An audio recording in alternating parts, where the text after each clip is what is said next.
কি খেয়ে রোজা তুলবেন? রোজা কি খেয়ে ইফতার করবেন? রাসূল বলেছেন তুমি রোজা রাখো, সাহারি খাও, সাহারিতে বরকত আছে। মেলাই ভাই এমন আছেন জীবনে যে আজান হয়ে গেল, টাইমের পর আজান হয়ে গেল, সাহারি খাবার জন্য উঠতে পারিনি, এরকম হয়েছে না? হয় না? মেঘ হইলো, ঝড় হইলো, বা শুতে গেছে, জাগতে পারিনি, তাহলে কি হবে? রোজা রাখবেন, রোজা ছাড়বেন না খবরদার। সাহারি খেতে পারো না তো রোজা হবে না? রোজা হবে। আপনি জাগতে পারেননি, কোনো কারণে হয়তো আপনি উঠতে পারেননি, আজান হয়ে গেল, আজানের পর তার খাওয়া চলবে না, এটা মনে করিয়ে না আজান হয়ে গিয়ে যজ্ঞ হলো হলো, এক ঢোক পানি তো খেয়েলি, তাহলে রোজাটা করবো না। রাসূল বলেছেন আপনার থালতে যেটি ভাত আছে, আপনি গিলাসে মুখ লাগিয়ে দিয়েছেন, পানি পান করছেন, দুধ পান করছেন, মসজিদ আজান হয়ে গেল, আল্লাহু আকবার, আল্লাহু আকবার।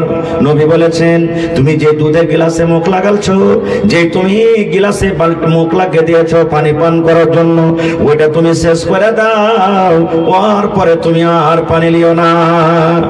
আর যদি আপনি ভাত খেতে বসেছেন, হয়তো দুলালা, চারলালা, 5 লোকমা ভাত আছে, মসজিদে আজান শুরু হয়ে গেল, যে কটা ভাত আছে ও কটা ভাত সাফ করে দেন খাইয়ে, এরপরে কিন্তু ভাত লিয়েন না।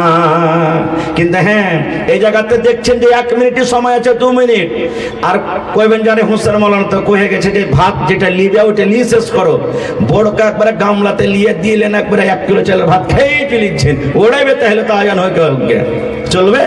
জোয়াকে মুখ লাগিয়ে দিয়েছেন, আরে মৌলানা কয়েছে আজান শুরু হয়ে যেতে পানি খান শেষ কর, আর একবার রকপাটের জগ করে একবারে ঢক ঢক ঢক ঢক করে চলিচ্ছে, চলবে না, এগুলা চলবে না। খুব এবার রাসূল বলেছেন ইফতারি কথা তুমি বসবে 2 মিনিট 3 মিনিট আগে বসছেন ভাই, ইফতারির টাইমটা খুব দামি টাইম, আল্লাহ আপনার পরে খুশি হবে, রাজি হবেন, ওই টাইমে আল্লাহর কাছে যা চাইবেন আল্লাহ আপনাকে দান করবেন।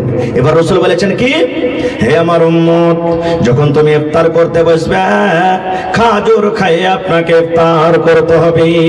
কি খায়? জোরে বলেন, কি খেতে হবে? খাজুর। 1 মিনিট দাঁড়ান না, 1 মিনিট বাস, এটা শেষ করে দিচ্ছি আমি। খাজুর খেয়ে ইফতার করতে হবে। বলবেন মৌলানা খাজুর খেতে হবে? জি, কয়টা খাজুর খেতে হবে? ইফতারি করতে যাবেন, গ্রামে কোনো মানুষ ইফতার করতে দিয়েছে, ওখানে বাদাম আছে, ওখানে মেলা রকমের সেব আছে, কেলা আছে, ফলমূল সব কিছু আছে। আপনি বাড়িতে ইফতার করতে বসেছেন, ভাত আছে, রুটি আছে, মেলা রকমের তরকারি আছে। নবী আমার বলেছেন, হে তুমি খাজুর একটা তুমি পকেট নিয়ে নেবে বাড়িতে, আর প্রত্যেকদিন ইফতারের টাইমে বিসমিল্লাহ বলে তুমি খাজুরটা মুখে দিবে। খাজুর খেয়ে তুমি ইফতার করলে নেকি বেশি পাবে, এটা হলো সুন্নাত তারিকা।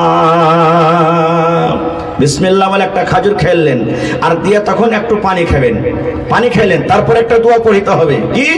যাহাবাজ জামাউ ওয়া বিতাল্লাতিল উরুকু ওয়া সাবাতাল আজরু ইনশাআল্লাহ।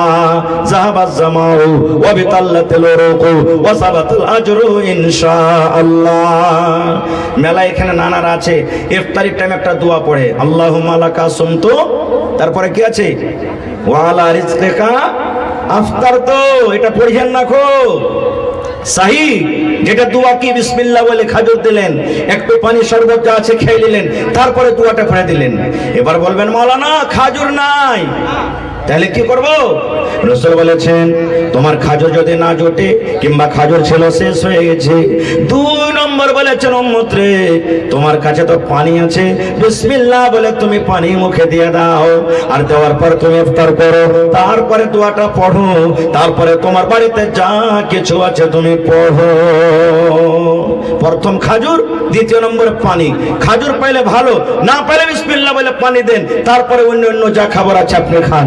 এটা হলো কি সুন্নাত তারিকা। ভাই মুসলমান, তাহলে রোজার 2-1টা কথা আপনাদের সামনে রাখলাম, হায়াতে রাখে তো আল্লাহ ইনশাআল্লাহ আবার কোনোদিন এই বিষয়ে আলোচনা করব। তবে ভাই, আজকে আমি এই সিংহিমারি এলাকার মাদ্রাসাতে গ্রামে প্রথম এসেছি, আলহামদুলিল্লাহ দান আসতে শুরু হয়ে গেছে। আমি মোটামুটি গত রাত্রে আমার প্রোগ্রাম ছিল হরিশ্চন্দ্রপুরে, আজকে যখন এখানে এলাম দেখছি মাদ্রাসার ছোট ছোট বাচ্চিরা কত সুন্দরভাবে ওয়াজ নসিহত নাত হামদ পড়েছে। মাদ্রাসা থাকার দেখেন গুণ এটা একটা। আর যদি মাদ্রাসাটা না থাকতো এই জালসা হতো না, আপনারাও আসতেন না, এই মজলিসও লাগতো না, আর এই দূর দারাজ থেকে যে ওলামাকে ডাক দিয়েছেন শুনতে পেতেন না, আর দিনের কথাও আপনারা জানতেন না। তো মাদ্রাসার কতগুলো লাভ আছে। তো এই মাদ্রাসাতে 1 টাকা দিবেন, আমি 1 টাকা আপনার কাছ থেকে নিব। তবে একটা আবদার রাখছি, আল্লাহর কোনো বান্দা আছেন এই মাদ্রাসাতে 1 কাঠা কিংবা 1 ডিসমিল জমিন দান করতে পারবেন? কিংবা জমিন যদি না দান করতে পারেন, মাঠে ময়দানে জমিন আছে কিংবা টাকাওয়ালা আছে, 1 কাঠা 1 ডিসমিল জমির দাম যা হবে এই মাদ্রাসাতে আপনি দিতে পারবেন।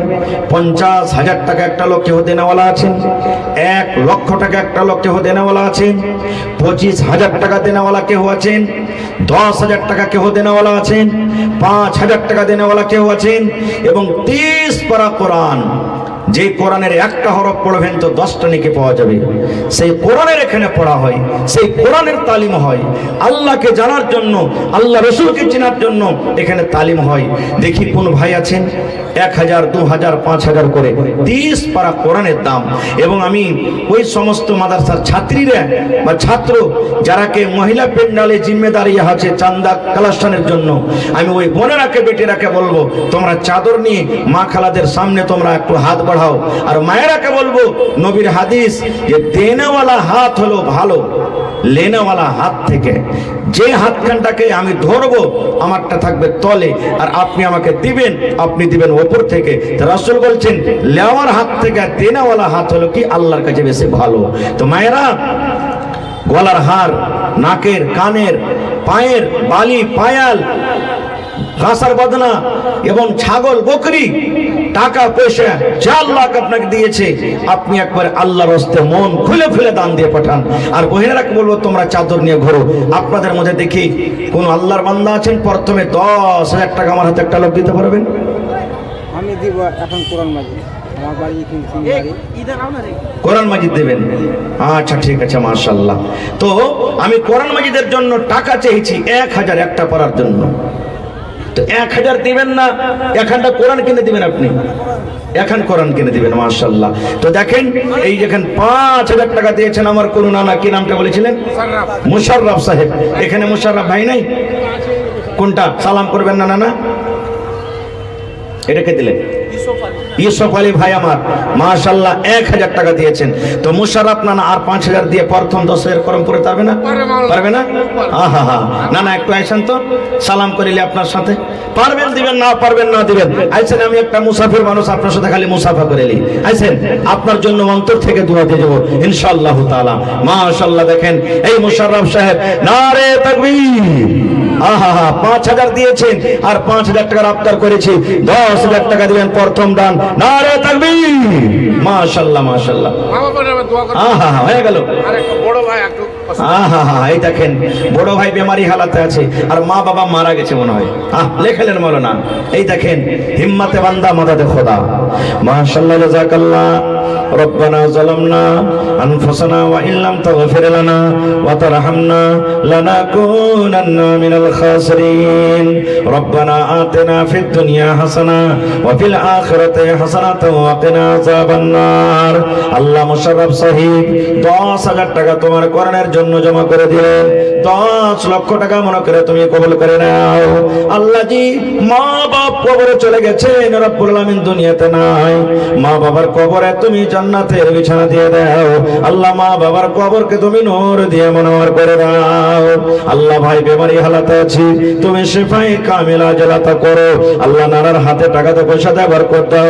আয় আল্লাহ, আমার একজন আরো ভাই, আল্লাহ নামটা আমি ভুলে গেলাম, 5,000 টাকা আল্লাহ দিয়েছেন নেপালি টাকা, 5 লক্ষ টাকা মনে করে তুমি কবুল করে নাও। আর একজন ভাই আমার আল্লাহ মোটামুটি 1,000 টাকা মনে হয় দান করেছেন, আল্লাহ যে তার দানকে তুমি কবুল করে নাও। আল্লাহ মনের আশাকে তুমি পুরা করো, রোজ রোজ করে আল্লাহ বরকত দাও, কামাই ধামে আল্লাহ বরকত দাও। আমিন। আশফাকের মা 500 টাকা, আশফাকের মা 500 টাকা আর 2 ঘন্টা ক্যাথা, এখানটা বালিশের ক্যাথা, এখানটা বড় ক্যাথা। আল্লাহুস সামাদ। আয় আল্লাহ, দেখো তোমার বান্দে কত কষ্ট করে রাকাত আছে আল্লাহ রাব্বুল আলামিন কথা যখন সিয়ায় চক কত ঝলমল করেছে কাম কাজের জন্য কত গাল খেতে হয়েছে আল্লাহ রাম নিজে না করে তোমার কোরআনের জন্য জমা করে দিলেন আল্লাহ মরার পর তাকে তুমি জান্নাতের কথা আল্লাহ দান করিও আল্লাহ তোমার আরশের তলাতে তাকে তুমি জায়গা দান